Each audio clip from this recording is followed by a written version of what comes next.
Ndugu zangu, mada yetu ya leo tutazungumzia ushahidi unaozingatiwa katika Uislamu.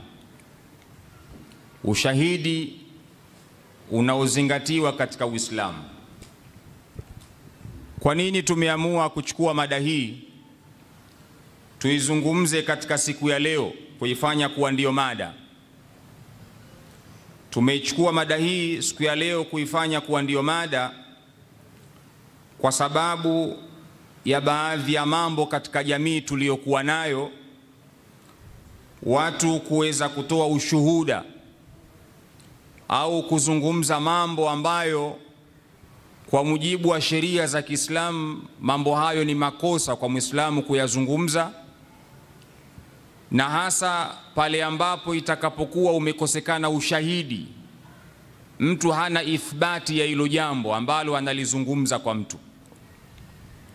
Jambo hili katika sheria za Kiislamu halikubaliki, lakini pia linampelekea yule mzungumzaji kuingia katika adhabu. Kuna hadhi maalumu imewekwa katika Uislamu, ta'zir. Mtu anahukumiwa katika Uislamu kwa kuzungumza maneno ambayo yasiyokuwa na ushahidi. Kwa hiyo ipo adhabu maalumu katika Uislamu mtu akizungumza jambo ambalo anakuwa hana ushahidi wa jambo hilo. Sasa msingi wa mada yetu hii tutaegemeza kwenye aya iliyokuwa katika surat Al-Hujurat, ambayo hii inakuwa ni aya ya 6. Mwenyezi Mungu mtukufu subhanahu wa ta'ala anasema: ya ayyuhalladhina amanu in ja'akum fasiqun binaba'in fatabayyanu. Mwenyezi Mungu mtukufu subhanahu wa ta'ala ananadi, anasema: enyi mlioamini, akikujieni mtu yoyote fasiki na jambo, fatabayyanu, basi kwanza lipambanueni hilo jambo juu ya ukweli wake.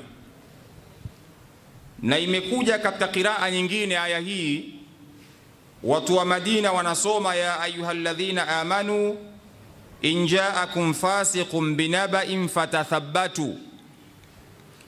Ndani ya Qur'ani hapa imeandikwa fatabayyanu, lakini katika usomaji wa watu wengine wanasoma fatathabbatu. Fatabayyanu na fatathabbatu ina maana moja. Yani maana yake ni kwamba ukilisikia jambo au ukiliona jambo, ukiletewa jambo, basi kwanza tafuta ubainifu wa jambo hilo, tafuta ithbati, ukweli wa jambo hilo. Na Mwenyezi Mungu akasema: antusibu qauman bijahala fatusbihu ala ma fa'altum nadimin, ili msije mkajuta baada ya kwenda kuzungumza vitu ambavyo mmekosa ushahidi, mkajikuta baadaye mnajuta katika yale mliokuwa mnayafanya. Aya hii asbabu nuzuli yake, kwa nini ilishuka aya kama hii? Ulama wanatuelezea ya kwamba sababu ya kushuka aya kama hii, kulikuwa na sahaba wa Bwana Mtume Muhammad sallallahu alayhi wa alihi wasallama ambaye alitumwa kwenda mahala katika maeneo ya Shamu huko. Yule bwana alitumwa na ujumbe maalum na Bwana Mtume Muhammad sallallahu alayhi wa alihi wasallama, na ulama wanasema alikwenda kwa watu ambao walikuwa wakiitwa Bani Mustalaq. Yule sahaba alitumwa akaambiwa nenda akapeleke ujumbe fulani kule kwa Bani Mustalaq, na alipofika kule akachukua habari ambazo sio za kweli, habari ambazo za uongo, akazichukua zile habari akapeleka kwa Mtume. Habari zenyewe akamwambia Mtume ya kwamba watu wa kule Bani Mustalaq wamertadi, wametoka katika Uislamu. Lakini akamwambia vile vile wa mana'u sadaqa, lakini watu wa Bani Mustalaq wamezuia kutoa zaka.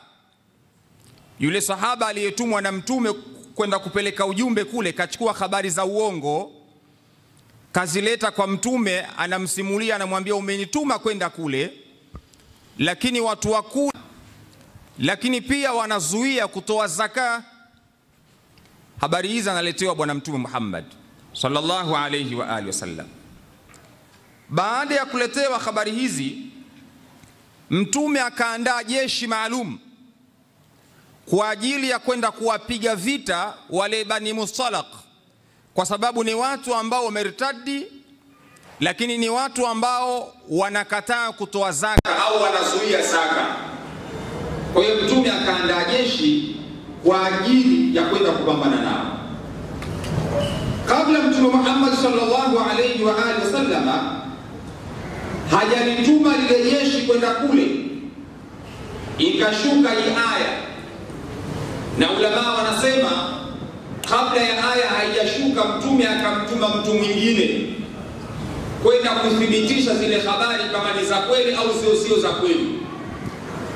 Wakati ule mtu anatumwa kwenda kule, njiani ndio ikashuka hii aya. Mwenyezi Mungu anasema ya ayyuhalladhina amanu in ja'akum fasiqun binaba'in fatabayyanu, enyi mlioamini, akikujieni mtu na jambo la aina yoyote, kwanza tafuteni ithbati, ukweli wa hilo jambo. Je, ni kweli au sio kweli? Kwa hiyo mtume alipoteremshiwa aya hii akathibitishiwa kwamba habari hizo zilizokuja kwako sio kweli. Bani Mustalaq wao hawakukataza kutoa zaka. Bani Mustalaq wao hawakurtadi, hawakutoka katika Uislamu. Huyo uliyemtuma kupeleka ujumbe kule kaenda kuleta habari za uongo. Hii ndio ikawa sababu ya kuteremka aya kama hii. Kwa hiyo Mwenyezi Mungu mtukufu Subhanahu wa Ta'ala kwa msingi wa aya hii anatukataza kuanza kuhukumu, anatukataza kuanza kutoa shutuma ya aina yoyote, isipokuwa jambo la kwanza lazima upate ithbati, ukweli wa lile jambo. Kwa sababu gani? Kama ingelikuwa mtume katoa jeshi kwenda kuwapiga Bani Mustalaq, maana yake angeenda kuwaua watu ambao hawana hatia. Jeshi limeandaliwa la mtume latoka Madina la kwenda kuwashambulia Bani Mustalaq, lakini Mwenyezi Mungu akamwambia mambo hayaendi hivyo bwana. In ja'akum fasiqun binaba'in fatabayyanu, kwanza tafuta ithbati ya hilo jambo. Kwa hiyo mtume akajua kabisa kwamba haiwezekani kwenda kuwashambulia Bani Mustalaq bila ya kupata ithbati. Ni kweli wamertadi? Ni kweli wanazuia zaka? Alipofuatilia akakuta sio kweli. Sasa shida hii ni shida ambayo imeenea katika jamii yetu nyingi sana, kwamba kuna baadhi ya wakati inaweza ikatokezea mtu akalisikia jambo mahala, mtu pengine akaona jambo mahala, hakupata ithbati yake, uthibitisho wake lile jambo, bali yeye moja kwa moja akatoa hukumu au akaanza kulieneza ndivyo sivyo. Katika Uislamu ushahidi unazingatiwa katika mambo kadhaa, lakini kuna baadhi ya mambo katika Uislamu ushahidi unazingatiwa mpaka watu wanne. Katika Uislamu kuna baadhi ya mambo ili yathibitike ushahidi unazingatiwa kwa watu wanne, na Mwenyezi Mungu mtukufu Subhanahu wa Ta'ala ndani ya Qur'ani hili amelizungumzia kuhusiana ya kwamba ushahidi katika Uislamu unazingatiwa kwa watu wanne. Allah Subhanahu wa Ta'ala ndani ya Qur'ani anasema walladhina yarmuna almuhsanat thumma lam ya'tu bi arba'ati shuhada faajliduhum 80 jilda.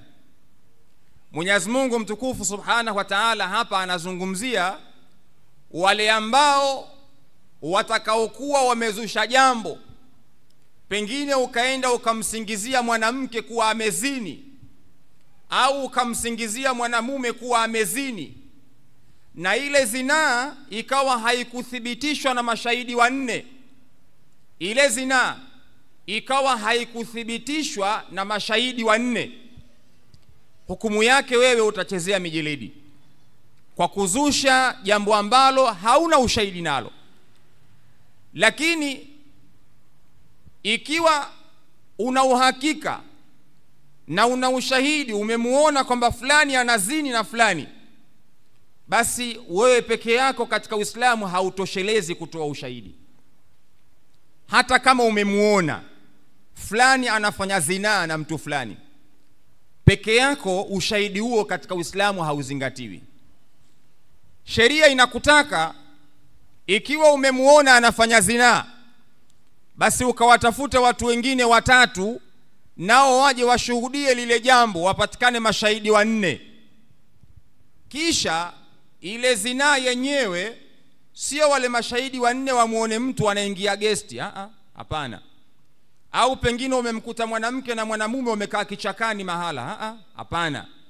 Zinaa ambayo inazingatiwa kisheria kwamba hawa watu waingie katika hukumu ya kuadhibiwa, kwamba ile hukumu ya zinaa isimame, ni kwamba kionekane kile kitendo kinafanyika, wale mashahidi wanne waone kile kitendo kinafanyika. Nikisema kile kitendo kinafanyika, nadhani mtakuwa mmenielewa. Kwa hiyo hawa mashahidi wanne waone kwa macho yao kwamba fulani anafanya kitendo cha zinaa, sio kwa kutuhumu kwamba kwa kuwa mmemuona fulani amesimama na mwanamke kichochoroni mkasema yule anamzini yule. Uislamu hautaki tuhuma ya sampuli hizo. Au umemuona mtu anatoka na mwanamke gesti ukasema yule katoka kuzini na yule fulani. Ni kweli mazingira yale, mazingira yenyewe ni mazingira tatanishi, lakini kwa mujibu wa Uislamu hatuwezi kuwa na uhakika kwamba huyu katoka kuzini na huyu kwa sababu hatujaona kile kitendo. Je, pengine wale walikuwa wamekwenda kuzungumza kule ndani tu? Japokuwa ni ngumu katika nadharia ya kawaida kwamba mwanamke na mwanamume wanatoka gesti kisha wakasema pengine walikuwa wanazungumza. Katika mtazamo wa kawaida ni ngumu, lakini sheria ya Uislamu haiwezi kutoa hukumu ikiwa lile jambo halikuthibitika, kwa sababu inawezekana mule ndani walipokwenda mwanamke pengine aligoma. Sasa ikiwa mwanamke aligoma na nyinyi mkahukumu huyu amezini, pengine mkawachapa viboko mijeledi 100 kwa kile kitendo cha uzinifu, au mkaweka hukumu ya kupigwa mawe mpaka wafe, je, ikiwa hawakuzini kule ndani, hamuoni kwa mmewadhulumu? Hamuoni kwa mmetoa hukumu ambao hawakustahiki? Kwa hiyo Uislamu unataka mashahidi wanne waone lile jambo likiwa linafanyika, ndiyo hukumu ya kuwahukumu wale wazinifu itafuata. Lakini pia ikitokezea mtu ameua, katika Uislamu jinai ya kuua yenyewe inataka mashahidi wawili. Jinai ya kuua inataka mashahidi wawili. Jinai ya zinaa inataka mashahidi wanne. Ili huyu mtu athibitike kuwa kweli ameua, basi lazima wapatikane mashahidi wawili waliokuwa wameona kwamba huyu bwana anafanya kitendo cha kuua. Uislamu umeweka sheria kama hizi kwa kuzingatia kwamba isije ikatokezea mtu akaonewa, isije ikatokezea mtu akahukumiwa kwa kitu ambacho hakustahili kuhukumiwa kwa kile kitu. Dunia ya leo tuliyokuwa nayo ni dunia ambayo people are very negative. People are very negative. Yani inaweza ikatokezea tu kwamba mtu akaamua kukuzushia jambo tu. Natokezea tu, bwana Abdallah bwana anazini na mwanamke fulani. Mtu kaamua tu kutangaza hilo jambo.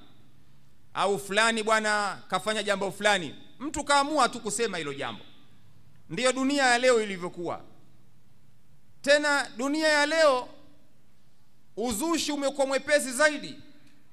Yani imefika mahala katika mitandao mtu anaweza akaandika tu fulani kafanya jambo fulani kisha anatuma kwenye mtandao. bila ya kuzingatia jambo lile linaweza likamuathiri kwa kiwango gani yule anayemtuhumu lile jambo, bila ya kuzingatia kwamba yule mtu anaweza akaathirika kwa kiwango gani. Siku moja niliwahi kuambia neno lolote lile kabla hujalitoa linakuwa ni milki yako. Neno kabla hujalitoa linakuwa ni milki yako, wewe ndio unalimiliki lile neno. Lakini ukishalitoa nje kwa mtu, lile neno linakuwa sio milki yako tena, linakuwa ni milki ya watu wengine. Kwa hiyo namna watakavyoenda kulieneza huko kwingine wanajua wao. Sasa unakuwa usimpangie mtu jambo ambalo kashalichukua limekuwa milki yake, anakwenda kulieneza anavyotaka yeye. Kwa hiyo wewe unavyoongea jambo linalomuhusu mtu tofauti, lile jambo ikawa sio kweli, ukishalitoa lile jambo inawezekana ikawa sio kweli, tayari unakuwa ushamchafua yule mtu. Na yule uliyemwambia naye analichukua anakwenda kuliongezea chumvi. Kawaida ya story yoyote ikisimuliwa, wewe msimuliaji wa kwanza na msimuliaji wa pili na watatu na wanne hamuwezi kusimulia sawa sawa. Wewe ukimsimulia mtu kitu, yule uliyemsimulia anakwenda kuongeza chumvi, na yule anaongeza chumvi akimsimulia mwingine, yule mwingine anaongeza chumvi, na yule mwingine, kwa hiyo inaongezeka chumvi. Kwa hiyo story inakuwa kubwa sana, lakini mwanzilishi wake unakuwa ni wewe. Sasa vuta picha, ndio kama umezungumza jambo alafu lile jambo ikawa sio la kweli, yule mtu umemdhalilisha kwa kiwango gani? Ndio maana bwana Mtume Muhammad sallallahu alayhi wa alihi wasallama katika moja ya maneno yake alipokuwepo katika hijjatul wadaa, hija yake ya mwisho, Mtume alipokwenda kutekeleza ibada ya hija katika viwanja vya Arafa, wamekaa katika viwanja vya Arafa, na baadhi ya wanawachuoni wanasema ilikuwa katika viwanja vya Mina. Mtume akawaambia masahaba, innama amwalakum, hakika ya mali zenu nyinyi waislamu kwa waislamu, wa dimaakum, na damu zenu waislamu kwa waislamu, wa a'radakum, na heshima zenu nyinyi waislamu kwa waislamu, haramun alaikum, ni haramu juu yenu waislamu kwa waislamu kumwagana damu, kupigana mkamwagana damu ni haramu. Lakini ni haramu baina yenu waislamu kwa waislamu mtu akaharibu mali ya muislamu mwenzie, ni haramu. Lakini ni haramu kwa muislamu kuchafua heshima ya muislamu mwingine, ni haramu.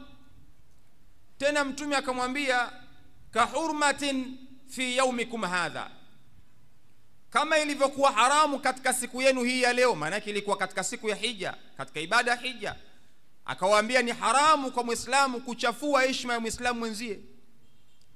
Kwa hiyo Mtume hapa alikuwa anajaribu kuwaonyesha masahaba kwamba ni kitu kibaya sana kwa muislamu kuchafua heshima ya muislamu mwenzie, kuongea jambo ambalo anakuwa hana ushahidi nalo, kwa sababu anaweza akapoteza ule umurua, akapoteza heshima ya mtu. Hili ni jambo lilokuwa baya sana katika Uislamu. Sasa kwa kawaida ushahidi katika Uislamu wakati fulani hauzingatiwi katika kusikia. Katika Uislamu ushahidi hauzingatiwi katika kusikia.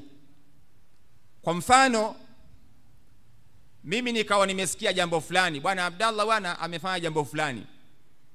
Kule kusikia kwangu hakutoshelezi bado mimi kuthibitisha lile jambo kwa kusikia. Na inawezekana Abdallah akawa ameingia na mwanamke chumbani, mimi nikatoka nikaenda dirishani nikawa nasikiliza kwa sikio langu, nikawa nasikia kuna miguno inaendelea ndani, nasikia kwa sikio langu. Katika Uislamu bado ushahidi huu haujakamilika. Ushahidi katika Uislamu hauzingatiwi kwa kusikia. Ushahidi katika Uislamu unazingatiwa kwa kuona. Lakini je, nimeona kile kitendo? Pengine ile sauti anampiga makofi.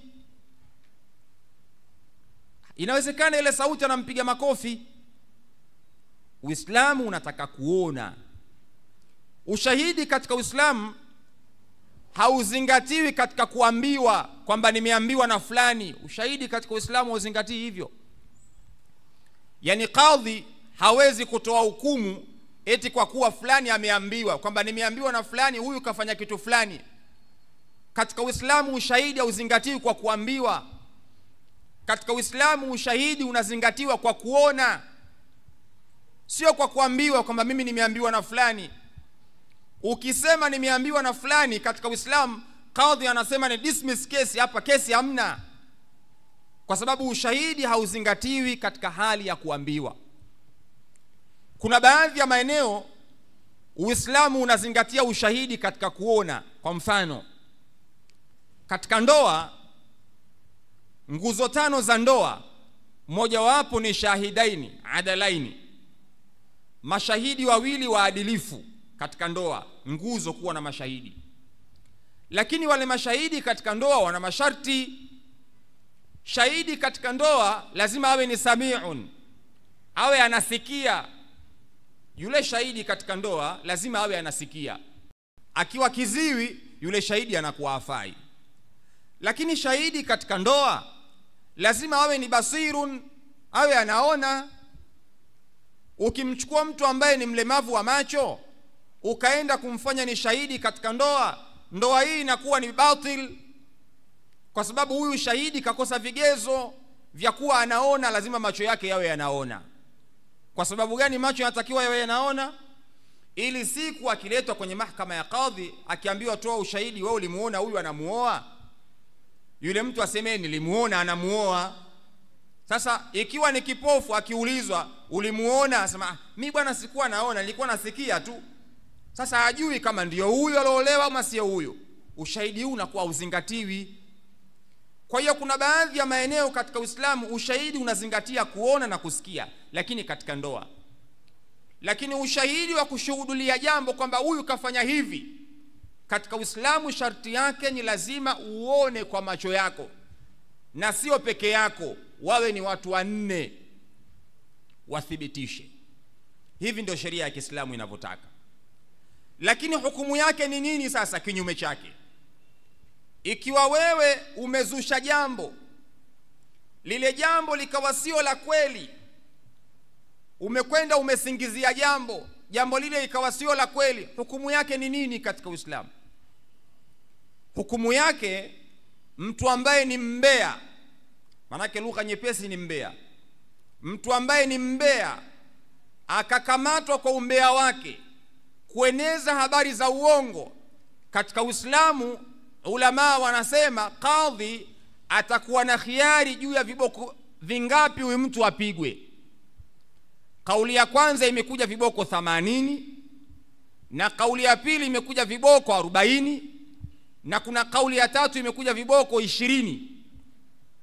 Mtu ambaye anaeneza habari za uongo katika Uislamu, mtu huyu anasimamishiwa adhabu ya kuchapwa na kupigwa, tena ni mijeledi, na anatakiwa apigwe mijeledi mfululizo. Sio kwamba apigwe kisha anaanza kushika huku akaya pumzike. Akiwekwa hapa, akiambiwa inama, anapigwa mijeledi 80 pasipo kunyanyuka, kisha watu waanze moja. Ukikaa kawa na kupiga mijeledi 80. Hii ndio hukumu ya mtu ambaye anaeneza habari za uongo. Hukumu hii ilifanywa wakati wa Mtume Muhammad sallallahu alayhi wa alihi wasallama. Niwagusie kidogo ile hadithul ifki. Hadithul ifki ni hadithi maarufu sana, na nakumbuka niliwahi kuizungumza wakati fulani. Hadithul ifki, hadithi ya uongo. Hadithi hii ya uongo ya unafiki alisingiziwa nayo mama Aisha radhiyallahu anha. Mama Aisha radhiyallahu anha alisingiziwa hadithi ya uongo kwamba amezini na sahaba wa Mtume aliyekuwa akiitwa Safwan ibn Mu'attal. Hadithi hii ilikuwa ya uongo. Mama Aisha alipata kashfa ya kwamba alizini na sahaba wa Mtume. Kashfa hii ilitokea kwa mama Aisha. Ndiyo yule siku moja niliwaambia, yule mwandishi wa vitabu alikuwa akiitwa, anaitwa Salman Rushdie. Salman Rushdie aliandika kitabu kinaitwa The Satanic Verses. Kile kitabu kinasema mama Aisha alikuwa ni kahaba, na moja ya reference zake alizotumia ni hiki kisa ya kwamba mama Aisha amezini na Safwan ibn Mu'attal. Salman Rushdie ameandika vitabu vingi sana. Ameandika kitabu The Satanic Verses, ameandika kitabu The Midnight Children, ameandika kitabu vingi sana ambavyo ameandika Salman Rushdie. Lakini vitabu vyake vingi vina lengo la kuuchafua Uislamu na kumchafua bwana Mtume Muhammad. Ndio siku moja nikawaambia, Allah subhanahu wa ta'ala aliposema kwamba kumwambia mtume wa rafa'na laka dhikrak, na tumeunyanyua utajo wako, kwa sababu wazungu kila walipokuwa wanajaribu kumtukana mtume ndio ilikuwa sababu ya kumtangaza mtume. Salman Rushdie ameandika vitabu vingi vya kumtukana mtume, lakini ndio imekuwa sababu ya watu wengi Ulaya kuingia katika Uislamu kupitia vitabu vya Salman Rushdie. Ajabu. Lakini kwa nini Mwenyezi Mungu anasema wa rafa'na laka dhikrak, tumeunyanyua utajo wako? Lakini kwenye aya nyingine Mwenyezi Mungu anasema inna kafainaka almusta'ziin, hakika ya sisi tunakutosha mtume kwa wale ambao watakaokuwa wanakufanyia mzaha na vitimbwi.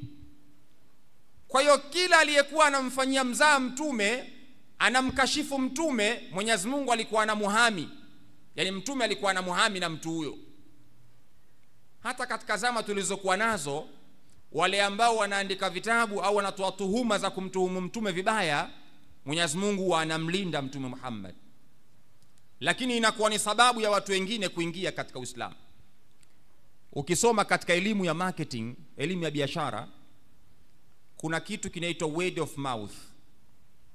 Word of mouth. Siku moja niliwahi kuambia word of mouth ni mbinu inayotumika na wafanyabiashara katika mambo ya marketing, kuifanya bidhaa yake mtu iweze kufahamika na watu wengi.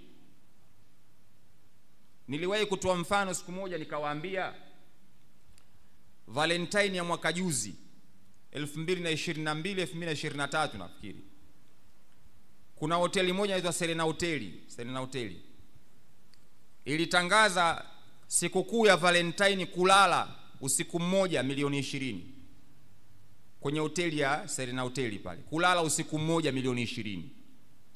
Sasa unaweza ukajiuliza, hivi usiku mmoja kulala katika hoteli milioni 20 kweli? Lengo halikuwa watu wakalale pale kwa usiku mmoja kwa milioni 20. Lengo lilikuwa ni kutengeneza hiyo word of mouth, yani watu waitaje sana ile hoteli midomoni, kwa sababu kuna watu hawajui Serena Hoteli. Lakini likitengenezwa tukio kama hilo, katika lugha leo wanaita kiki, yani inatengenezwa kiki maalum ili watu waweze kuijua ile hoteli. Kwa sababu Serena Hoteli, Serena utaitaja na kitu ukishakitaja kimeshakaa kwenye akili. Kwa hiyo ndio yaitwa word of mouth, yani inatengenezwa kiki ili watu waweze kuitaja sana au kuzungumza sana kuhusiana na kile kitu. Hii ndio mbinu ambayo watu wa marketing huwa wanaitumia sasa hivi. Ndio maana siku zile wakati Sheikh Suleiman Abbas alipokuja katika majlisi hapa, alipokuwa anazungumzia masala ya neuro, nikawa nimekumbuka kile kitu kinaitwa neuroscience marketing. Yani wakati wana science wanajaribu kuvumbua baadhi ya vitu mbalimbali katika ubongo wa mwanadamu, katika maisha ya mwanadamu, na watu wa marketing nao vile vile wanabuni mbinu kutumia ubongo huo wa mwanadamu katika mambo ya psychology. Kila kukicha watu wa marketing wanakuja na mbinu mpya kila kukicha katika mambo ya marketing. Kwa hiyo nao wamekwenda mbali, wameendelea katika zama za science na teknolojia, wamekuja na kitu kinaitwa neuroscience marketing. Ukienda supermarket kuna kitu chaitwa Lay's. Lay's ni kama ukitembea njiani Magomeni hapa Kariakoo, kuna kama miogo ya kukaanga imekatwa kama vile vislesi kidogo kidogo kwenye mifuko vinauzwa barabarani. Clips zinaitwa, asante. Zinaitwa clips, asante sana. Zile clips zile ukienda supermarket kuna ambazo zinaitwa Lay's. Asili yake zinatokea Uingereza zile. Sasa zile zilivyotengenezwa, namna zilivokatwa na zilivokaangwa, zimekaangwa au zimekaushwa katika mlio maalum kabisa. Yani hazikukaushwa hivi hivi, zimekaushwa katika kiwango fulani ambazo zinakuwa zinatoa mlio wa aina fulani. Ule mlio unaotoka kwenye ile clip ya Lay's au clips za Lay's, ule mlio unaotoka unakuwa unamvutia yule mlaji. Unajua korosho au karanga, ukiwa unazila mbichi, ule mlio wake unakuwa hauvutii kama ukila korosho fulani iliyokaushwa vizuri. Mtakuwa mnajua hiki kitu. Yani kuna karanga fulani ukiitafuna, mlio wake unalia ta ta ta. Yani ubongo unasikia raha kutafuna kile kitu ndani ya mdomo, lakini ubongo una feel ile sauti, unasikia raha. Na ndivyo watu wa marketing wamebuni kutumia hiyo neuroscience marketing. Yani kuna baadhi ya vitu wanatengeneza vinamvutia mtu, yule mtumiaji psychologically, bila yeye mwenyewe kujua kama anavutiwa na kile kitu.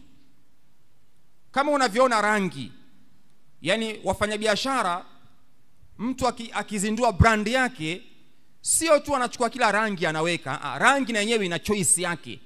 Yani kuna rangi fulani ambayo inamvutia mwanadamu, akiona kitu fulani anavutika na ile rangi. Yani kuna color ambayo inakuwa ni attractive kwa mwanadamu, na kuna color ambayo sio attractive kwa mwanadamu. Kwa hiyo wafanyabiashara wengi huwa wanafanya choice kwenye color, kwenye product zao, kwamba rangi gani tuweke itamvutia mwanadamu katika ubongo wake. Akiona tu bidhaa yetu itakuwa ni attractive kwake. Kwa hiyo hata kwenye uchaguzi wa rangi, watu wa marketing wanacheza na saikolojia ya mteja. Kuna rangi wewe ukiiona inakuwa haikuvutii. Ndio maana kisaikolojia ilivyo, nyumbani kwako kuna baadhi ya rangi utakiwi kupaka ndani. Kwa mfano rangi nyekundu. Sisemi kwa sababu naichukia Simba, nazungumzia tu kwamba rangi nyekundu ukipaka chumbani kwako ndani, ile rangi psychologically inakuwa inakuumiza. Ukiingia tu ndani inakuumiza akili. Nyinyi mtakuwa mashahidi katika hili. Au ukapaka rangi ya njano chumbani kwako, ukapaka rangi ya njano, ile njano ile yellow ya kung'aa ile, ukaipaka ndani kwako, ukiingia ile rangi ina upatabu ubongo wako, na upatabu. Kwa hiyo inashauriwa mtu akipaka rangi ndani kwake apake rangi ambayo inakuwa ni attractive, ambayo haiwezi kuushughulisha ubongo. Kwa hiyo mtu anaweza akapumzika ndani vizuri kabisa. Lakini ukipaka rangi ambayo hayupi utulivu ubongo, ubongo wako unakuwa unaendelea kufanya kazi, unakuwa upumziki, unaendelea kuchoka. Yani psychologically iko hivyo. Yani kuna rangi ukipaka ndani, ubongo wako unaendelea kupata tabu. Unajua kuna baadhi ya wakati kwa nini mwanadamu anajiuliza, anakaa ofisini muda mwingi yupo na kompyuta alafu anakuwa anachoka. Au unaweza ukakaa tu pale nje barabarani, umekaa tu hivi. Ukikaa pale masaa 8-6 uko barabarani, lazima unachoka. Sasa unajiuliza, mbona mimi sifanyi kazi yoyote, nimekaa lakini nimechoka? Yani unaona macho kimepita hiki, kimerudi, kimekwenda hiki, kimerudi. Yani ubongo vile unavyotazama hiki, ubongo unakuwa unachoka. Na ukichoka ubongo, maana yake moja kwa moja na mwili wa mwanadamu unachoka. Na aliyekuwa ofisini hivyo hivyo, yupo kwenye kompyuta, kwenye EC na nini, amekaa masaa, lakini akitoka pale anakuwa amechoka kweli kweli. Na ndio maana watu wa psychology wanashauri mtu akiwa anafanya kazi muda mrefu ofisini, anatakiwa kuna baadhi ya wakati atoke, afungue dirisha, atazame mandhari ya nje. Yani ubongo unahitaji kurelax, kutazama vitu vingine, sio kila wakati kwenye kompyuta tu. Kwa hiyo unatoka unatazama nje kidogo, au kama ni miti, tena wanashauri utazame miti.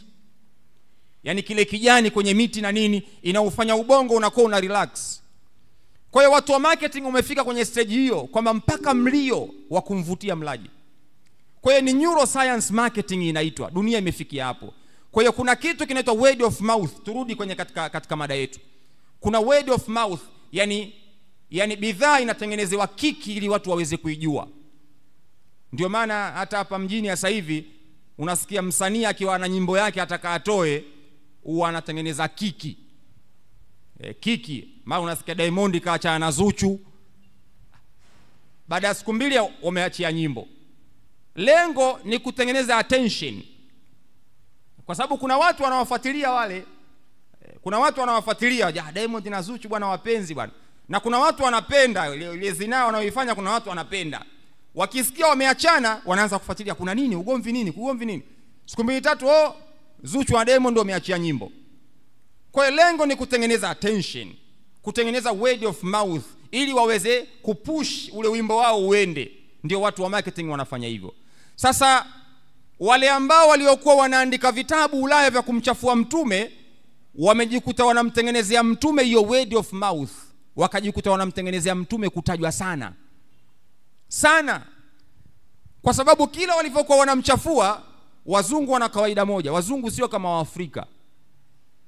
Mwafrika ukimchafua mtu anafurahia, bora, yani pengine na yeye anapita anamchafua hivyo. Lakini wazungu walivyo, ukimchafua mtu anataka afuatilie kwanza, ajue hivi huyu anayechafuliwa yupoje, kwa nini, anapita anamfuatilia. Sasa Salman Rushdie alipoandika kitabu cha The Satanic Verses, wazungu wengi wakajikuta wanaanza kumfuatilia mtume, kumjua hivi huyu mama Aisha tunaambiwa mzinifu na nini, mtume ndo mke wake, hivi hawa ilikuwaje? Wakajikuta wanamfuatilia. Mwisho wa siku wakaja kukuta ukweli. Na wenzetu watu weupe wana kawaida moja, wakishaujua ukweli tu basi wanafuata kwenye ukweli, tofauti na mtu mweusi. Mtu mweusi anaweza akajua ukweli ndio huu, lakini anaamua kwenda katika uongo. Lakini mzungu akijua ukweli hapa, anakwenda katika ukweli. Ndio wapo hivyo. Kwa hiyo watu wengi wakajikuta wanaingia katika Uislamu kwa sababu ya kitabu ambacho kilikuwa na lengo la kumchafua bwana Mtume Muhammad. Watu wengi Ulaya wakaingia katika Uislamu. Lakini kile kitabu cha Salman Rushdie kilikuwa kina lengo la kumchafua mama Aisha na kumchafua bwana Mtume Muhammad. Sasa moja ya quotation zake alizochukua ni hadithul ifki, ni hadithi ya uongo ambapo mama Aisha alisingiziwa amezini na Safwan ibn Mu'attal. Ilikuwaje? Mtume alikuwa na kawaida moja. Mtume ilikuwa akitoka kwenda vitani, pengine alikuwa anakaa miezi 3, wakati mwingine vita miezi 4, wanakaa katika mapambano ya vita. Kwa hiyo mtume ilikuwa anachukua mke wake mmoja anakwenda naye vitani. Na ndio utaona hapa kuna ile ndoa inaitwa ndoa ya muta, ambao Mashia mpaka leo wanasema ile ndoa ipo, haijafutwa. Mashia mpaka leo wana ndoa inaitwa ndoa ya muta, yani ndoa ya mkataba. Ndoa hii waliifanya masahaba wakati walipokuwa wanakwenda vitani, walikuwa wanakaa muda mrefu kule, wake zao wanawaacha nyumbani. Kwa hiyo wanakwenda vitani, wanakaa muda mrefu. Sasa ikahalalishwa masahaba waoe wanawake kwa ndoa za muda, kwa kuhofia wasije wakawa wanafanya machafu. Kwa hiyo wakahalalishiwa kuoa ndoa za muda, zaitwa ndoa za mutaa. Na Mwenyezi Mungu mtukufu Subhanahu wa Ta'ala ametaja ndani ya Qur'ani ndoa ya mutaa. Lakini baadaye ndoa ya mutaa ikaja ikafutwa. Kwa hiyo aya yake ikawa ni mansukh, ikafutwa ile aya, ile hukumu yake ya mwanzo ikafutwa. Lakini mpaka leo Mashia wana ndoa hiyo ya mutaa, ndoa za mkataba. Yani kwa mfano wewe unaweza ukaenda ukakutana na baghiyu mmoja, mwanamke, bwana vipi mimi nimekupenda na nini, nataka nikuoe, lakini nitakaa na wewe miezi 2-3, au unasemaje? Mnakubaliana miezi 3. Kwa hiyo mnafunga ndoa ya miezi 3.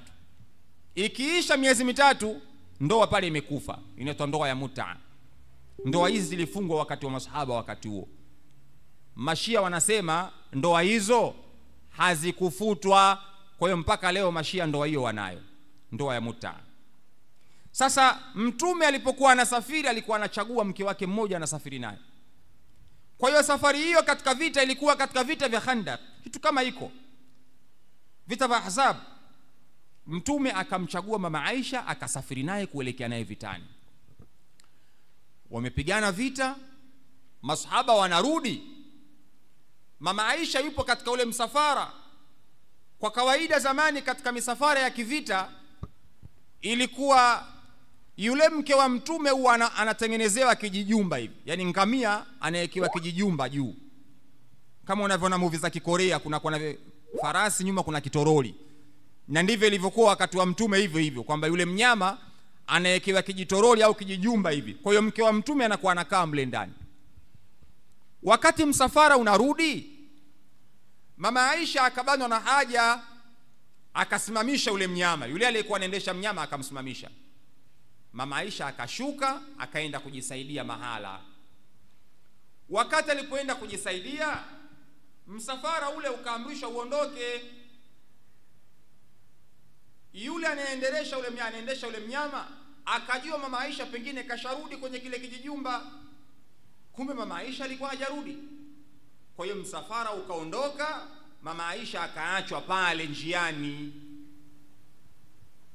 Mtume kwa kawaida jeshi likiwa liko mbele, nyuma kuna masahaba wengine nao huwa wanakuja. Kazi yao wale ni kuokota vitu ambavyo masahaba wanakuwa wamedondosha, kama kuna panga, sufuria, nini, wale kazi yao kuokota kama kuna kitu kimeangushwa. Au kama kuna watu wanawafuatilia nyuma, wale kazi yao kuangalia kuna nani anafuatilia. Sasa wakati mama Aisha amekaa pale, msafara umemwacha, akaenda akajibanza mahala kwenye kijimti akalala. Wakati wanakuja wale masahaba wa nyuma, kulikuwa na sahaba aitwa Safwan. Safwan akamkuta mama Aisha pale. Vipi imekuaje kwa msafara umeniacha? Safwan akamchukua mama Aisha, akampandisha kwenye mnyama wake, wakawa wanarudi kurejea Madina. Wanarejea Madina na msafara sasa. Wanaingia, walipofika pale sasa, kuna sahaba alikuwa akiitwa Mistah ibn Uthatha, au katika kilima nyingine anaitwa Mistah ibn Uthatha. Yule sahaba Mistah akamuona Safwan na mke wa Mtume mama Aisha wanaingia Madina, hali ya kuwa akampandisha kwenye ule mnyama farasi. Akaona lile tukio, wanaingia Madina.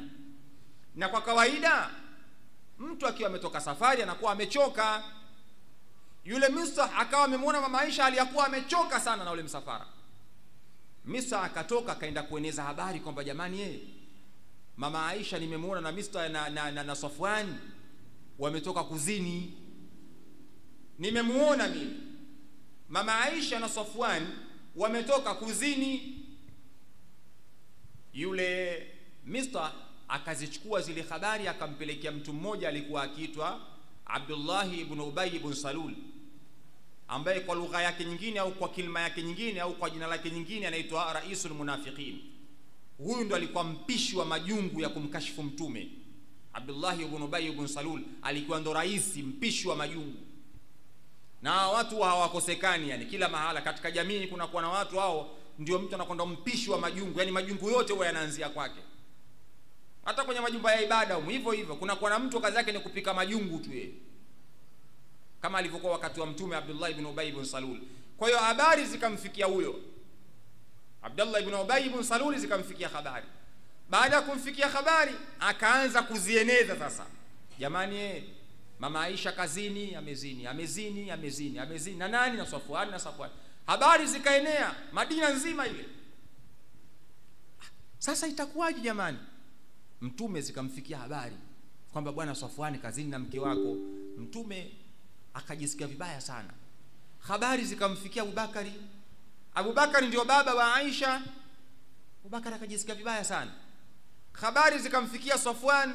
Safwan ni sahaba wa Mtume na yeye ndo alozushiwa habari hizo, akajisikia vibaya sana Safwan. Unajua kitendo ambacho hujakifanya ni kitendo ambacho kinakuwa kinauma sana. Kitendo ambacho umekifanya kinakuwa kiumi.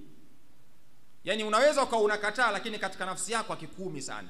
Lakini kitendo ambacho hukukifanya na unaambiwa umekifanya ni kitendo kinauma sana katika nafsi. Sana, kinauma sana.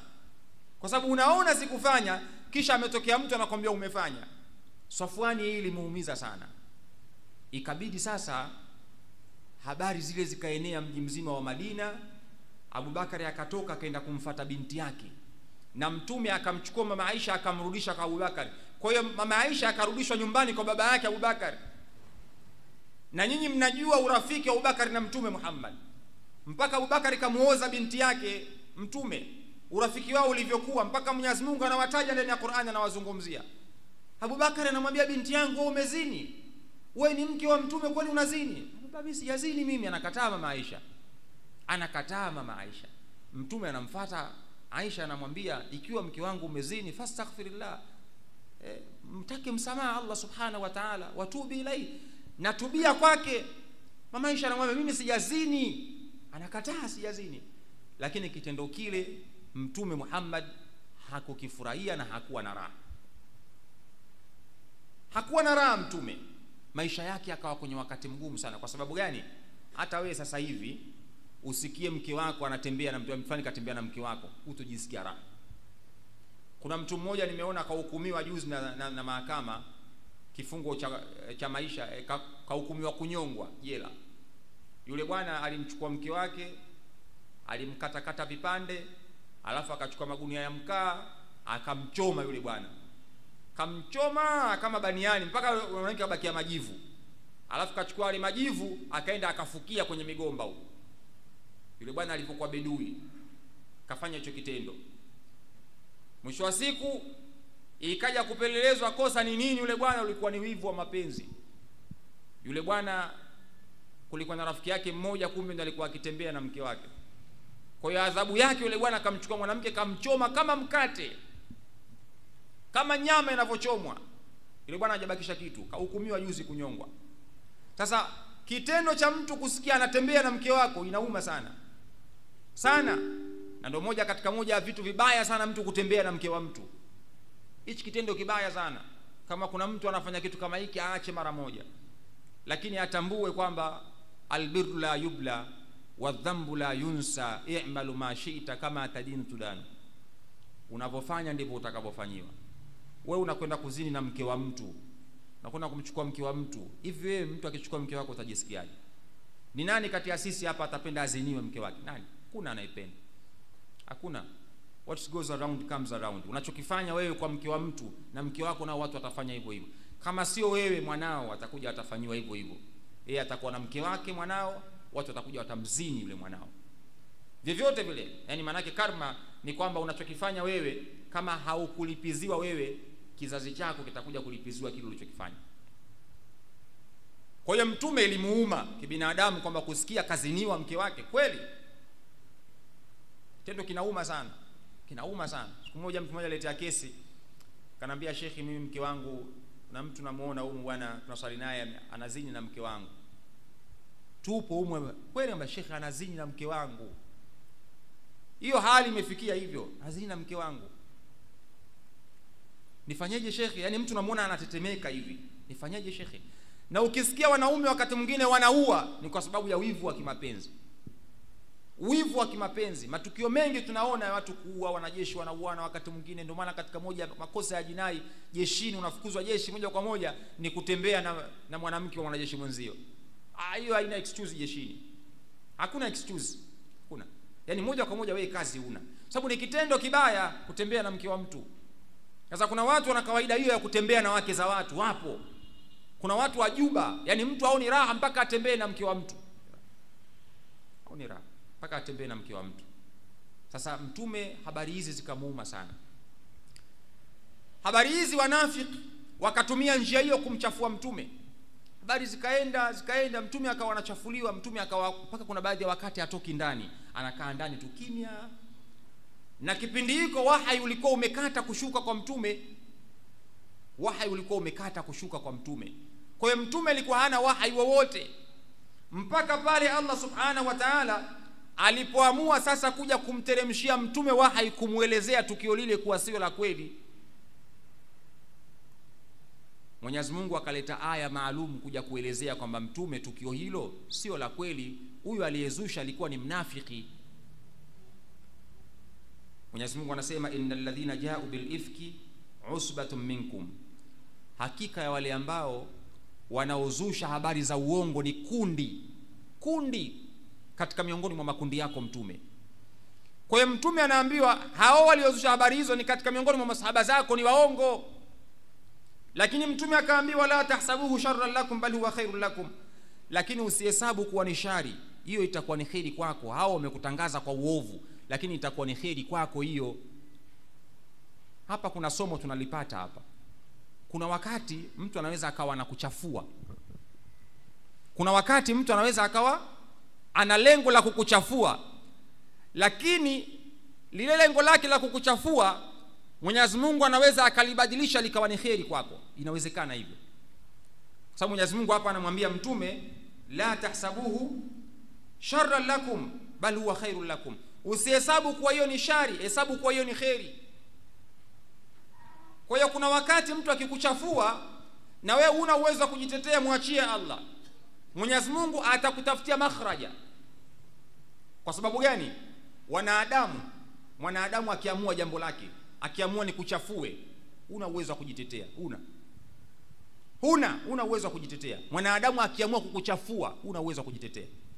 Kwa hiyo kuna baadhi ya wakati usitumie nguvu kubwa kujitetea. Kuna baadhi ya wakati muachie Allah akutetee. Wewe mkabidhi Allah, hasbunallah wa ni'mal wakil. Mwenyezi Mungu, mimi sikufanya ili jambo, na kuachia wewe, hasbunallah wa ni'mal wakil. Mwenyezi Mungu atakutetea tu katika njia anayojua yeye, kama alivyomtetea bwana Mtume Muhammad.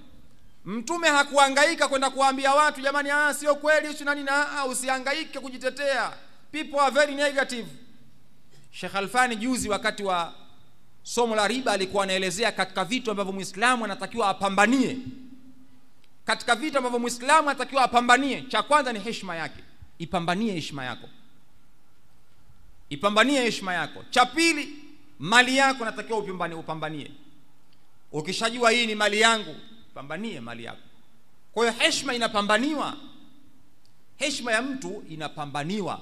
Na wakati fulani unaweza ukamwona mtu ana heshima, usidhani kuwa ni jambo lilokuja tu from nowhere. Hapana. Heshima zinajengwa. Heshima wakati mwingine inajengwa kwa gharama pesa. Heshima inajengwa kwa gharama ya muda. Heshima inajengwa kwa gharama ya nguvu. Yaani kuna baadhi ya wakati mtu anatumia nguvu kujenga heshima yake, na kuna baadhi ya wakati mtu anatumia pesa kujenga heshima yake, na kuna baadhi ya wakati mtu anatumia muda mrefu kujenga heshima yake. Heshima inajengwa. Siku moja niliwahi kuambia, ukisikia brand ya product fulani imesimama sokoni, imehit, inapendwa, basi ujue umetumika muda mrefu, na imetumika gharama kubwa, na imetumika nguvu kubwa, mpaka ile brandi imejulikana sokoni. Nakumbuka niliwapa mfano wa Coca-Cola. Hakuna asiyejua Coca-Cola hapa. Kila mtu anajua Coca-Cola. Lakini nguvu wanayotumia Coca-Cola kwenye pesa, muda wanayotumia Coca-Cola kwenye mpaka imejulikana, na muda waliotumia, vitu vingi wametumia mpaka leo Coca-Cola unaiona ile pale. Rafiki yangu mmoja anafanya kazi Coca-Cola, yeye ni manager kwenye upande wa mambo ya sales, kwenye mauzo. Ananiambia kuna baadhi ya hoteli zipo huku kwenye pwani hii kuelekea Kunduchi wapi, wameingia ubia nao, zinauza soda za kampuni ya Coca-Cola tu. Kila mwaka Coca-Cola inapeleka gawio kwenye zile hoteli almost milioni 20 mpaka 30. Yaani kampuni inawapa hoteli inauza soda, sawa, inanunua soda inauza, lakini Coca-Cola inapeleka gawio kwenye zile hoteli. Kuna gawio wanawapelekea. Lakini Coca-Cola inatumia kwa mwaka zaidi ya bilioni 5 kwenye upande wa matangazo. Zaidi ya bilioni 5. Huyu ananiambia hivi, ni rafiki yangu anafanya kazi kwenye Coca-Cola. Zaidi ya bilioni 5 kwa mwaka kwenye kufanya matangazo tu, mabango barabarani, kwenye television na nini. Yani zaidi ya bilioni 5 matangazo. Kwa nini? Heshima inalindwa, ile brand inalindwa. Sasa wewe mtu ana heshima yake, ametumia nguvu, muda, gharama, wewe unatoka hapo unakwenda kwenye habari za uongo tu. Unajua yule pale anatembea na fulani, unajua yule pale kafanya jambo fulani. Shekhe, umefikiria mara mbili wewe brandi au heshima ya mwenzio? Umefikiria mara mbili? Umewaza mara mbili kwamba heshima yake huyu ametumia nguvu gani kwenye kuitengeneza? Inawezekana wewe ukawa una heshima, lakini kuna watu heshima wamezitengeneza kwa gharama kubwa. Ndio maana Mtume akasema ni haramu kwa Muislamu kwenda kuvunja heshima ya Muislamu mwingine. Haramu maana yake ukifanya hivyo unapata dhambi, ndio maana yake. Sababu Mtume alikuwa anajua brand au heshima zinatengenezwa kwa gharama. Kwa hiyo mambo haya yalimfika bwana Mtume Muhammad sallallahu alayhi wa alihi wasallam. Sasa ukija katika upande mwingine, ushahidi wa jambo, nakumbuka niliwahi kuambia ushahidi. Kwa mfano ukienda mahakama hiyo hapo ya Kinondoni hapo, sasa hivi ukienda hapo, hakimu akasema tuletee mashahidi. Shahidi akienda pale, ushahidi wa unazingatiwa katika maeneo makuu matatu. Kuna shahidi, kuna ushahidi unaitwa ni eye witness, ushahidi wa kuona kwa macho. Ushahidi wa kuona kwa macho, yani hakimu anauliza, ulimuona huyu anafanya jambo fulani? Ulimuona? Mimi sikumuona, nilisikia. Dismiss case. Na hakimu anakula kiapo pale kwenye ushahidi wako, unachosema kwamba ni cha kweli. Mimi nilisikia. Hakuna ushahidi wa kusikia. Ushahidi wako unatupiliwa mbali. Ni eye witness, ushahidi wa kuona kwa macho. Mimi nimeona fulani anafanya kitu fulani, nimeona. Huu ushahidi wa aina ya kwanza. Ushahidi wa aina ya pili unaitwa ni character witness. Ni character witness. Character witness ni ushahidi wa kitabia. Character witness, ushahidi wa kitabia. Ushahidi wa kitabia nao unazingatiwa mahakamani. Nakumbuka niliwahi kuwapa mfano nikawaambia, wewe ukiwa umewahi kuwa mwizi hapa Kinondoni, umeiba kuku hapa, ukakamatwa ukapelekwa polisi, ukafunguliwa hiyo criminal case, ukapelekwa mahakamani, ukaenda kule ukahukumiwa jela miezi 6, ukaenda jela ukarudi. Ulivyoona siwezi kuishi Kinondoni, ukahamia Tegeta. Ulivyoenda Tegeta pale mtaani kwenu wakati unaishi, ikatokea kuna wizi wa kuku, kaibiwa kuku kule Tegeta, na suspect namba 1 ukawa ni wewe. Lakini imani ibebe. Unaweza kuwa muumini lakini haina Mtume Muhammad, lakini imani yako inakutosha. Aliwaambia siku moja watu zake kwa kuweza kuwa muumini lakini si lazima kutoa zaka. Unaweza kuwa muumini lakini sio lazima kuacha maasi. Imani kutosha. Ile ni fikra tu. Wewe Fatuma binti yangu, wewe sijui nani shemeji yangu. Aliwaambiaje? La yaatuni nasu innal ladhina amanu wa taatuni bi ansabi. Wote basi innal ladhina amanu, tafadhalini wasinijie watu na matendo yao, nyinyi mkanijia. Wal asri innal insana lafi illa alladhina amanu. Hamna hicho kitu. Mbona zinakuja vitu nyingine? Amaluhu lam yusri bih hasabu. Akasema hapo kaweka innal ladhina qalu rabbuna, yule ambaye matendo yake yamemchelewesha. Maana lazima imani ijazwe. Basi na matendo Mungu atujalie uko wake haumfanya. Unasikiliza darasa hili utomsaidia haraka haraka, na Mungu anafunga mlango. Leo nakukumbusha al-yawma la ansaba yauma idhin bainahum. Leo hakuna ukoo fikiriwe mara mimi unijui bwana Mungu, basi ndio shemeji yake Mtume. Lakini imani ngoje ibebe. Nataka tuone shiti iliyojaa maswala. Mtume Muhammad zaka nyingi aliwaambia siku moja watu zake kwa kuwaita majina, wewe babangu fulani, ya Abbas ibn al-Muondokeni hapa na Mustafa, ya amma al-Mustafa, tuondokane.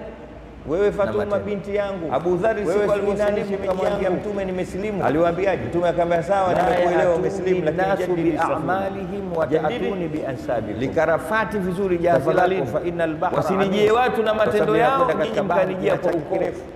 Wa akthiri zada wa akthiri, njoo na matendo mema mengi. Fa inna safara tawil, kwa sababu safari unaokwenda ni ndefu. Umeelewa jamani? Ile mimi Muislamu haitoshi, mimi muumini hai. Sasa mimi ni Muislamu na swali, mimi Muislamu nafunga, tena na swali swala 5, singojei Ramadhani mpaka Ramadhani, ule mpango mpya wa ilja. Sawa Abdul Jabbar, umeelewa?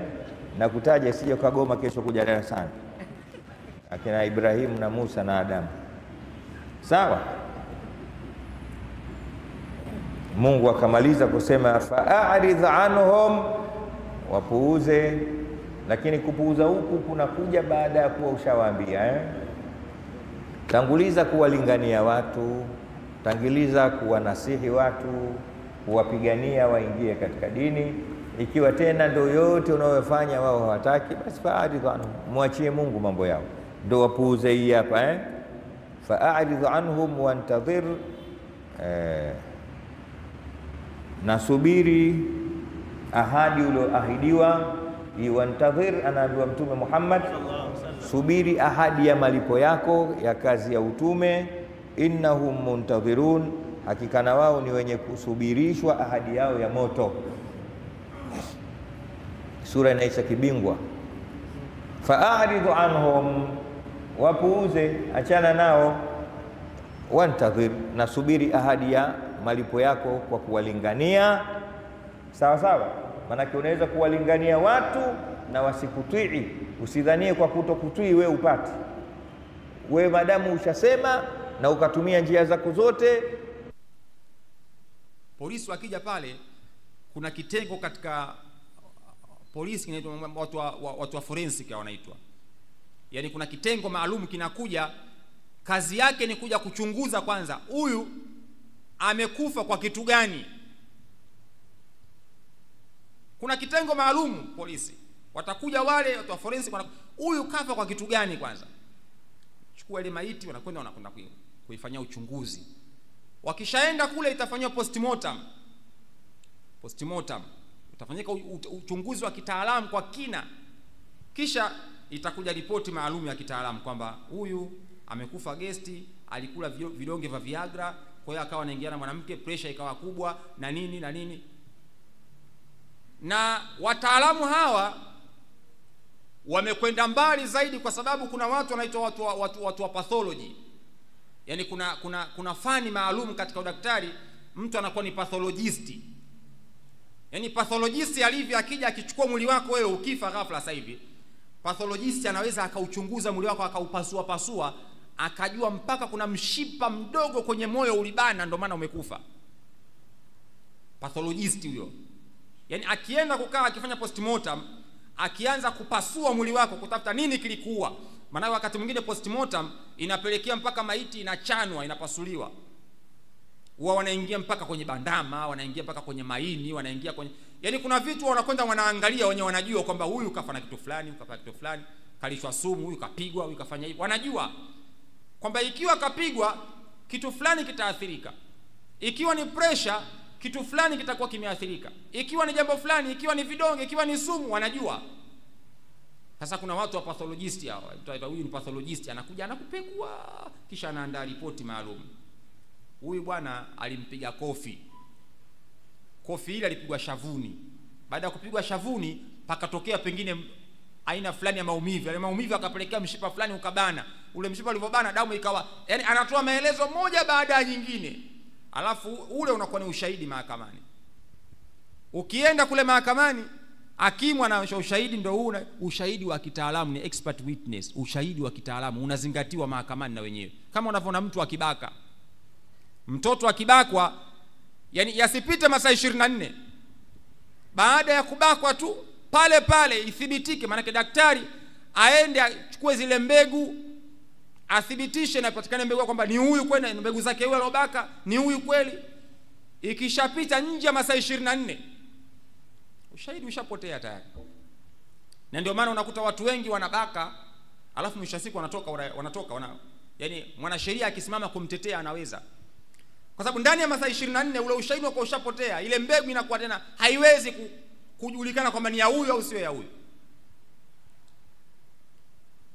haiwezi kujulikana kama ni ya huyu. Kwa hiyo ndio maana mtu akibakwa on the spot na yule aliyembaka, ushahidi upatikane mbegu yake, na hii mbegu ifanywe wataalamu waipitie, wathibitishe kwamba huyu kweli kambaka. Ule ushahidi unahifadhiwa. Ikishaenda nje ya siku 3, 4, 5 hapo hakuna tena ushahidi. Huyu mtu akipata mwanasheria mahakamani anatoka. Akipata mwanasheria mahakamani kwa sababu ushahidi utakuwa hakuna. Ushahidi utakuwa, japokuwa kuna baadhi ya wakati mtu anaweza, mtoto akatoa ushahidi kwamba huyo mimi amenibaka, huyo mimi kuna baadhi ya wakati mtu anaweza akawa amebaka, alafu mtoto akalikaitishwa gwaridi la utambuzi pale, wanapanga watu 10 hapa, hebu tuambie kati ya hawa nani kakubaka. Mtoto anakuja hapa anasema huyu hapa huyu. Yani ushahidi huu nao katika sheria nao unazingatiwa, katika sheria, katika mapungufu ambayo yapo katika sheria za kidunia, hii nao unazingatiwa. Sasa unaweza bahati mbaya mtoto siku hiyo, mtoto ni mtoto tu bwana, akasema huyu hapa, kumbe sio wewe. Shehe unakwenda na maji. Yani kama una wanasheria unakwenda na maji, kwa sababu yule mtoto na ushahidi wake na unazingatiwa, akikutaja ndo huyu. Kama una wanasheria mahakamani unakwenda, unafungwa jela maisha, miaka 30 unafungwa jela. Kwa hiyo ushahidi wa kitaalamu unazingatiwa katika sheria za kidunia. Sasa ukitazama hizi aina za ushahidi zote zinalenga kuthibitisha jambo, kwamba tuwe na uhakika kwamba huyu mtu kafanya jambo kweli. Lakini sasa leo mtu unaweza akajikuta anaongea jambo hana ushahidi katika jambo kama hilo. Sasa Uislamu unakataza mtu kuongea jambo ambalo hana ushahidi nalo. Lolote lile katika Uislamu linataka ushahidi. Lolote katika Uislamu linataka ushahidi. Ikiwa una ushahidi, kaa kimya. Kama jambo una ushahidi, kaa kimya. Kwa sababu gani? Sidhani kati ya sisi hapa kama kuna mtu anapenda achafuliwe heshima yake. Sidhani kati ya sisi hapa kama kuna mtu anapenda achafuliwe. Hakuna. Kila mtu anapenda heshima. Kila mtu aliyekuwa hapa anapenda heshima. Sasa vipi umchafue mwenzio? Na ipo hadithi ya Mtume Muhammad sallallahu alayhi wa alihi wasallama inayozungumzia kwamba kafa bil mar'i kadhiban an yuhadditha bikulli ma sami'a. Inamtosha mtu kuitwa muongo kusimulia kwenye kila jambo ambalo analisikia. Inatosha kuitwa muongo. Wewe ni muongo kwa kusimulia kila jambo unalolisikia. Ni muongo. Haifai kwa Muislamu kusimulia kila jambo analolisikia. Haifai. Kwa sababu huna ushahidi nalo, unalisikia unasimulia, wewe ni muongo. Injaakum fasiqun binaba'in fatabayyanu. Mtu akikujeni na jambo, kwanza kaeni lithibitisheni hilo jambo. Nimalizie, siku zote mimi wanapenda kuwasimulia hichi kisa. Na nakisimulia kwa sababu kina mafundisho, kimetokea, kina mafundisho makubwa sana na lazima tukisimulie. Yule marehemu Manji, kwa sababu amefariki tunaweza kumtaja tu, Mwenyezi Mungu amrehemu kwa alipo, sababu alikuwa ni Muislamu. Yule Manji alichafuliwa yule kipindi kile, masuala ufisadi yule, fisadi papa wakati mambo ya Esco na vitu kama hivyo, fisadi papa. Manji akatajwa kwa ni fisadi papa.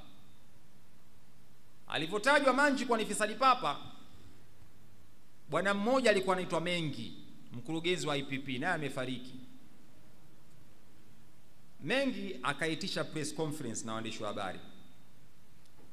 Alipoitisha ile press, lengo lake ilikuwa ni kutaja mafisadi papa. Katika miongoni mwa walowataja Manji alikuwemo. Manji alivyotajwa akaenda mahakamani, akaenda kufungua kesi mahakama ya Kisutu kwamba anataka Mengi aje athibitishe ufisadi wake uko wapi, kwenye jambo gani kafanya ufisadi. Kesi ikafunguliwa mahakamani pale. Mengi akaenda na jopo la wanasheria 9, ana jopo la wanasheria 9. Manji anataka athibitishiwe. Kesi ikaunguruma ile, ikachukua miaka 2 ile kesi mahakamani. Manji na Mengi wanatunishiana misuli, watu wale wawili wana pesa. Mwisho wa siku hukumu ikatoka, bwana Mengi ameshindwa kuthibitisha kuwa Manji ni fisadi, kashindwa kuthibitisha jambo hilo. Aliposhindwa kuthibitisha jambo hilo, mahakama ikamwamuru sasa Mengi amlipe Manji gharama ya uendeshaji wa kesi na gharama ya kuchafua brand yake, yani jina lake, imlipe bilioni 3. Bilioni 3 imlipe. Yani Mengi amlipe Manji bilioni 3. Manji akasema mimi bwana sina shida na hela. Anamwonyesha jeuri sasa, mimi sina shida na hela. Mimi ninachotaka huyu bwana, mimi mheshimiwa hakimu anilipe shilingi 1 ya Tanzania. Akatafuta shilingi anilipe. Hakimu akasema sawa. Manji alipotoka mahakamani, waandishi wa habari wakamuhoji, mbona umekataa pesa nyingi kulipwa? Na hakimu amefanya tathmini ya kesi yako na namna ulivyoathirika kuchafuliwa brandi yako, mbona umekataa pesa? Akasema mimi lengo langu lilikuwa ni kufundisha tu jamii. Manji kauli yake anasema, nakumbuka ile pesa wakati anaongea Manji, akasema lengo langu mimi ilikuwa ni kufundisha jamii tu, kwamba jambo kama una uhakika nalo usiseme. kwa sababu ukisema kama una ushahidi, ukipelekwa mahala, ukiambiwa uthibitisha, ukishindwa unaweza ukamlipa mtu, tena utamlipa a lot of money, pesa nyingi sana.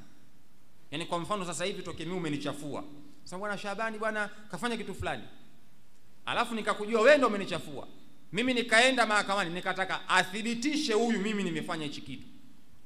Shekhe, ukishindwa mimi nitaomba gharama za kunichafua. Nitamwambia mheshimiwa hakimu, mimi na brand yangu nimeitengeneza kwa gharama kubwa sana, huyu kitendo cha kunichafua amenishushia heshima yangu na brand yangu imeporomoka, kwa hiyo kanitia hasara kubwa sana, kwa hiyo nataka nilipe bilioni 1 huyu. Wallahi utalipa bilioni 1, kama una utaenda jela,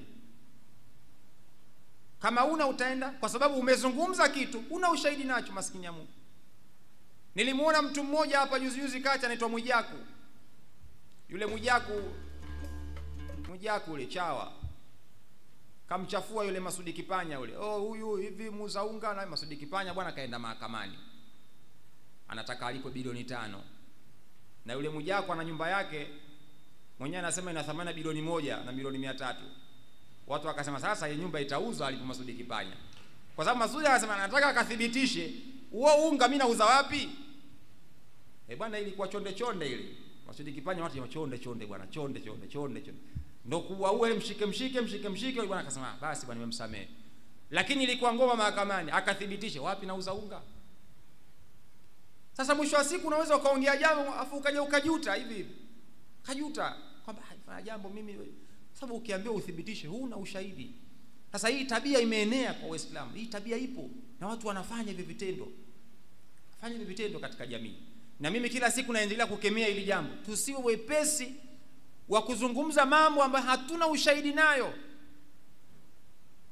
Tusifanye hicho kitu, ni kitu kibaya sana, ni kitu kinauma sana. Yani katika moja ya vitu vinavyouma ni kumsingizia mtu kitu ambacho hakufanya, kinauma sana brother. Hata wewe sasa hivi usingiziwe kitu ambacho hujafanya, wallahi kitakupa taabu katika nafsi yako wewe.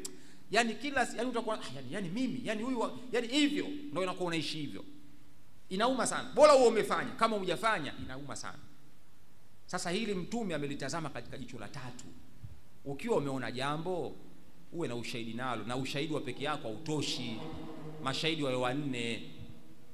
Na mimi kila siku wanawaambia hekima, hata kuna baadhi ya wakati unaweza ukaona jambo nimeliona lile pale, lakini hekima wakati mwingine ni kukaa kimya. Hekima ni kukaa kimya, japokuwa umeliona kweli lile jambo, hekima ni kukaa kimya. Hiyo ndio hekima, kwa sababu unaweza ukaomeliona ukalisema jamani nimeona hivi na hivi, alafu madhara yakarudi tena kwako wewe uliyesema. Kweli umeona, lakini ukaja na madhara ukayapata. Kwani kuna watu wangapi hapa tunawajua wamepotea mpaka leo hawajulikani walipo? Kuna watu wangapi wamepotea hawajulikani walipo kwa sababu ya kamdomo?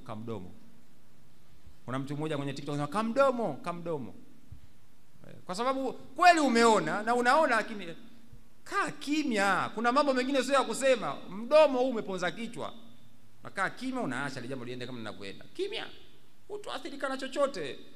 Lakini kuna mtu mwingine akiona jambo ndio anachukua anaanza kueneza, unaweza ukapata madhara. Siku moja niwahi kuwapa kisa hapa, nikawaambia sababu ya mbwea mpaka leo akitembea anachechemea ile. Mbwea akiwa anatembea anachechemea ile. Kwa sababu gani unajua mbwea anachechemea? Mbwea anachechemea kwa sababu siku moja simba alikuwa anaumwa. Nikisimulia hiki kisa la kuka. Siku moja simba alikuwa anaumwa. Simba alipokuwa anaumwa akaita wanyama wote waende kumtembelea. Wanyama wote wakaenda. Lakini akatokea bwana sungura akawa akwenda. Sungura akwenda kwenye ule mkutano. Sasa alipofika pale simba akatazama wanyama wote na waona, sungura amuoni. Sungura yuko wapi? Majibu akawa hakuna. Simba akatoa maagizo, jamani, mkutano ujao mkija kuniona mpelekeni taarifa, mwambieni sungura aje kuniona. Basi akatoka bwana mbwea, yeye ndo akawa tena kimbele kwenda kupeleka taarifa kwa sungura. Bwana vipi hujaonekana? Simba akakuulizia hujaenda kumuona anaumwa. Kwa hiyo anasema mkutano ujao wewe ndio ukamtazame. Sungura akamwambia nikamtazame kwani yeye nani bwana? Mimi niache shughuli zangu nikamtazame yeye? Mimi siendi bwana. Yeye nani? Kwa hiyo sungura akatoa maneno ya kashfa mengi sana akayatoa. Wakati wanaongea, sungura na mbweha wako wawili. Mbweha alichokifanya mkutano ujao kwenda kumuona simba, akaenda tena kwenye ule mkutano mbweha, sungura akwenda. Simba akauliza, jamani, mbona leo sungura hakuja tena? Wanyama wote wamekuja, fisi, nani, nyati, wote wanyama wote, twiga wote wako pale. Jamani, mbona sungura hajaja tena? Akajitokeza mbweha mbele sasa. Akanyosha kidole, mimi maelezo yake, bwana, ulipotoa taarifa simba, mimi nilifikisha taarifa kule kwa sungura. Lakini sungura katoa maneno makali sana dhidi yako. Katoa kashfa kubwa sana. Akasemaje? Kasema aje kukutazama wewe nani bwana? Wewe nani? Aache shughuli zake aje kwako wewe kukutazama. Kasema hivyo sungura ndio akasema hivyo, mbweha atoa ushahidi huo. Basi akasema akamfikisheni taarifa mkutano ujao, namtaka afika, asipofika mimi nitapambana naye. Basi alipotoka na pale, taarifa zikamfikia bwana sungura kule. Wanyama wengi wakamfuata, bwana wewe ulitoa maneno makali kuongea hivi na hivi kwa kuhusu simba. Kama mimi nani kaongea? Mbweha. Kamwambia hivi na hivi na hivi na hivi simba. Basi mkutano wa tatu ulipofika, sungura akaenda. Alipofika sungura kwenye ule mkutano, simba akamwambia, bwana umekuja leo bwana, njoo bwana. Nimesikia maneno yako, umenikashifu sana wewe bwana. Kwa mimi si lolote, si chochote, huwezi kuja kuniona na nini. Sungura akauliza, alikwambia hivyo nani? Mbweha ndo kaongea maneno hayo, wewe ndo ulimwambia mbweha? Akamwambia hapana, mimi sababu ya kutokuja sio kama sikuheshimu bwana mkubwa, mimi nakuheshimu sana. Mimi nilikuwa kuna jambo nalitafakari. Jambo gani? Hebu niambie. Akamwambia hao wanyama waliokuja kwenye mikutano miwili yote waliokuja, mkuleta dawa? Hawajaletea dawa. Akamwambia sasa hawa hawana maana wote hawa. Mimi nilikuwa na tafakari nije na dawa gani wewe utakayokula ili ugonjwa wako upone. Unasema kweli? Basi wewe ndio una maana. Hebu njoo unaambie pembeni. Akaenda kule akaenda kumnong'oneza, niambie dawa gani? Akamsikiliza. Kwa ugonjwa unaoumwa wewe, ukipata mfupa wa mguu wa nyuma wa mbweha, wewe ugonjwa wako unapona. Kweli kweli kweli kweli. Hawajamaliza maneno, simba kamlukia mbweha, akamvunja mguu wa nyuma. Kachukua mguu wa nyuma kautafuna ule. Wanyama wakakimbia kimbia pale, pumwili pale na hivi. Watu wao kila mmoja anaonekana njia yake. Njiani wakati wanarudi, mbweha anamlaumu sungura, wewe umeenda kunichongea kwa simba mpaka mimi anakuja kunivunja miguu na nini. Akamwambia wewe umejichongea mwenyewe. Kwa sababu mimi wakati naongea na wewe sikukutuma kwenda kuongea ile maneno kule. Kweli mimi nimesema, lakini sikukutuma. Baada ya mimi kuongea na wewe tungebakia pale pale mimi na wewe. Kilichofanya wewe upeleke maneno ya umbea hayo kule kitu gani? Sasa mwisho wa siku yamekukuta mwenyewe hayo maneno. Kwa hiyo mpaka leo mbweha ukimwona akitembea anatembea mguu mmoja. Wanasema sababu yake alivunjwa mguu na simba kwa sababu ya kupeleka maneno ya umbea. Kwa hiyo kuna baadhi ya wakati kuna vitu unaona kweli hiki nimekiona, lakini kiache kama kilivyo, kwa sababu unaweza ukakiongea kikarudi kile kitu kikakuletea madhara wewe ulikiongea. Kwa hiyo mtume hapa anajaribu kutufundisha kuna baadhi ya mambo tuachane nayo, na hata kama tumeona jambo tuwe na ushahidi nalo hilo jambo. Na kama mtu akija na jambo, basi fatabayanu, libainisheni kwanza lile jambo ni la kweli au sio la kweli, ili msije mkavunja heshima za watu, hadhi za watu, vyeo vya watu, familia za watu, kwa sababu kila mmoja ana cheo chake. Kila mmoja alikuwa hapa ni mheshimiwa, kila mmoja. Na kila mwanadamu anapenda kuheshimiwa. Kila mwanadamu anapenda kuheshimiwa. Kwa hiyo sasa, kabla hujavunja heshima ya mtu, kuwa makini na hilo. Kwa sababu hata mimi naheshimiwa nyumbani kwangu, wewe unaheshimiwa na ukifika nyumbani baba unaheshimiwa na watu wako. Unaheshimiwa na wadogo zako, unaheshimiwa na dada zako, wanakuheshimu. Pengine kuna watu nyuma unawalisha. Unajua mtu unaweza ukamwona lofa katika mtazamo wa kawaida, lakini kuna watu nyumbani kwake wanamheshimu, wanamuita baba, ujue wewe. Lakini wewe huko unamwona lofa, unamwona hivi na hivi, lakini kwake akirudi kule mheshimiwa, wanamheshimu watu, baba akarudi kazini. Lakini wewe unamwona lofa, sasa mheshimu kwa nafasi yake. Usio mwepesi kwenye kuvunja heshima ya mtu. Kwa hiyo mtume anatukataza na Qur'ani inatukataza sisi kuvunja heshima za watu, kuongea vitu ambavyo hatuna ushahidi navyo. Kwa hiyo mimi imani yangu ni kwamba baada ya leo mtu akikujia na jambo, lile jambo kaa nalo. Kabla ya kutoa hukumu tafuta ushahidi. Hata mke wako, bwana unajua mke wako anatembea na mtu fulani. Usikurupuke tu kutoa hukumu, hapana. Mwanaume aliyekuwa shujaa wa kweli, jambo huwa analipokea kwanza, alafu anaanza kufanya upembuzi yakinifu, kufuatilia hivi ni kweli au sio kweli. Kwa sababu inawezekana kuna mtu anakuja kuchongea tu, kumpikisha shoti, au kuna mtu anakukumbalisha na mke wako tu, lakini mpaka mtu anakuja kusema hivyo, ana lengo gani? Ana lengo gani?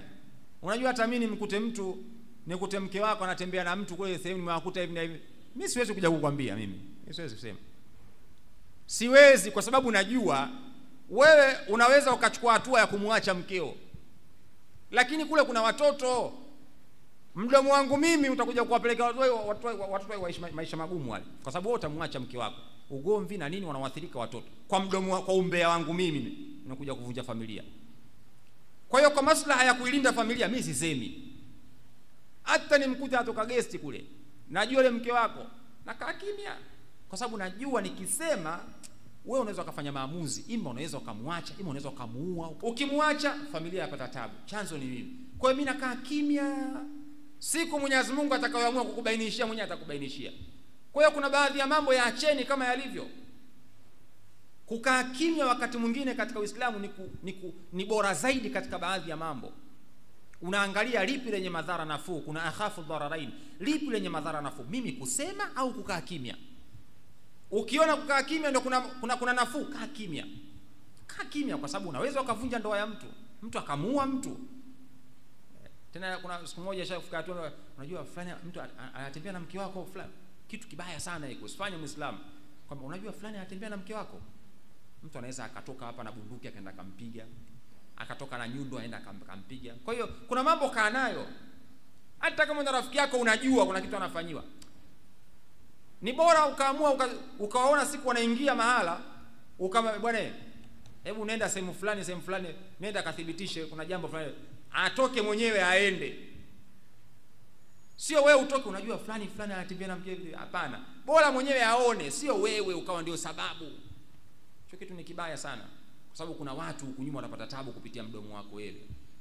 Mwenyezi Mungu mtukufu Subhanahu wa Ta'ala tuhifadhi na hali kama hizi katika jamii zinatokea, na watu wanaathirika, watu wanakufa, watu wanauana, ndoa zinavunjika, udugu unakufa kwa sababu ya maneno. Kuna watu aongee na ndugu zao kwa sababu wamegombanishwa. Kuna mtu aongee na baba yake, mama yake kwa sababu kagombanishwa. Sasa hebu fikiria vitu kama hivi katika jamii vinatokea. Bali vimekwenda mbali zaidi mpaka kwenye mataasisi kama hivi. Mtu anaamua tu, anazusha jambo, anachukua neno tu, anasema tu hivi. Imefikia hatua hiyo. Mtu ajali madhara, ajali heshima, ajali atazami kwamba ile jambo athari yake itakuwaje, impact yake itakuwaje. Tanasema tu, naamua. Sasa basi bora liwe la kweli. Kama sio la kweli, unamwathiri mtu katika nyoyo, unampotezea ile heshima yake.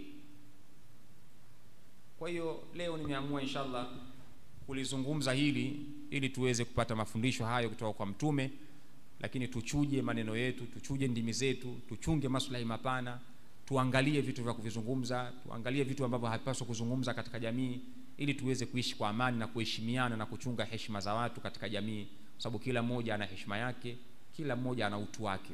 Inshallah baada ya hapa mimi nikomee hapa, nikaribishe maswali. Kama kuna mtu anaswali basi nikaribishe.